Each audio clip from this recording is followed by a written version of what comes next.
ಪಂಪಾಪತಿ ವಿರೂಪಾಕ್ಷೇಶ್ವರ ಮಹಾರಾಜ್ ಕಿ hi ಎಲ್ರಿಗೂ ನಮಸ್ಕಾರ. ನಾನು ನಿಮ್ಮ ಗಂಗಾವತಿ ಹುಡುಗ. ಹೌದಾ? ಇಂದಿನ ಮಿನಿ ಬ್ಲಾಗ್ಗೆ ಸ್ವಾಗತ. ಇವತ್ತು ನಾನು ಬಂದಿದ್ದೀನಿ ಪಂಪಾಪತಿ ವಿರೂಪಾಕ್ಷೇಶ್ವರ ದೇವಸ್ಥಾನಕ್ಕೆ. ಗಂಗಾವತಿ ಐತಿಹಾಸಿಕ ಪುರಾತನಕ್ಕೆ ಪ್ರಸಿದ್ಧವಾದ ಶ್ರೀ ಪಂಪಾಪತಿ ವಿರೂಪಾಕ್ಷೇಶ್ವರ ಜಾತ್ರೆ ಇದ್ದ ಕಾರಣ ನಾನು ನಮ್ಮ ಚೋಟೆ ದೇವಸ್ಥಾನಕ್ಕೆ ಬಂದಿದ್ದೀವಿ. ಹಾಗಾದ್ರೆ ಒಂದ್ ಸಣ್ಣ ಕ್ಲಿಪ್ ಹಾಕ್ತೀನಿ, ನೋಡ್ಕೊಂಡ್ ಬನ್ನಿ.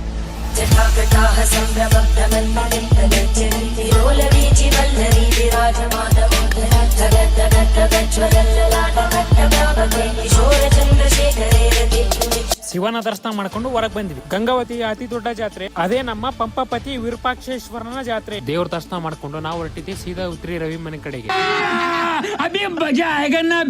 ಯಾವಾಗ್ಲೂ ಚಡ್ಡಿಲೇ ಇರೋದಾ? ನಮ್ಮ ಸಂಸ್ಕೃತಿನ ಉಳಿಸ್ತಾ ಇರೋದೇ ಈ ಚಡ್ಡಿ, ಅದನ್ನ ಇವ್ರು ಕಾಪಾಡ್ತವೆ. ಸಿರಿಮಂಡಿ ಮಮ್ ಗೆಲ್ಗೆ ನಮ್ ಚಡ್ಡಿ ಎಂ ಬಾಳ್ಗೆ. ಅಲ್ಲೋ ಸ್ವಲ್ಪ ಚಡ್ಡಿರ ದೊಡ್ಡದಾಕ್ಯಂಬಾರು ಕೊಡಿ.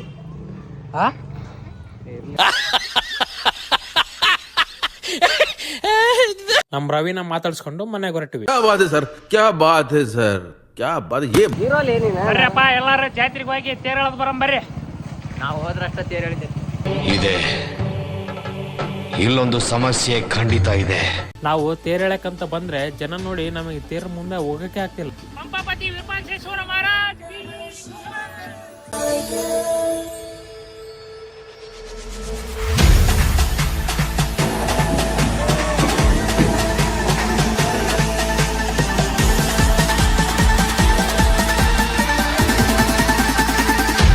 ತೇರಿಗೆ ಉತ್ತುತ್ತಿ ಮಳೆ ಸುರಿತಾ ಇತ್ತು. ಅದರಲ್ಲಿ ಕ್ಯಾಚ್ ಹಿಡ್ಕೊಂಡು ನಾನು ತಿಂತಾ ಇದ್ದೆ. ಇದಾಗಿತ್ತು ನನ್ನ ಇಂದಿನ ಲಾಗ್. ಇಷ್ಟ ಆದ್ರೆ ಫಾಲೋ ಮಾಡ್ಕೊಳ್ಳಿ. ನಿಮ್ಮೆಲ್ಲರಿಗೂ ಧನ್ಯವಾದಗಳು.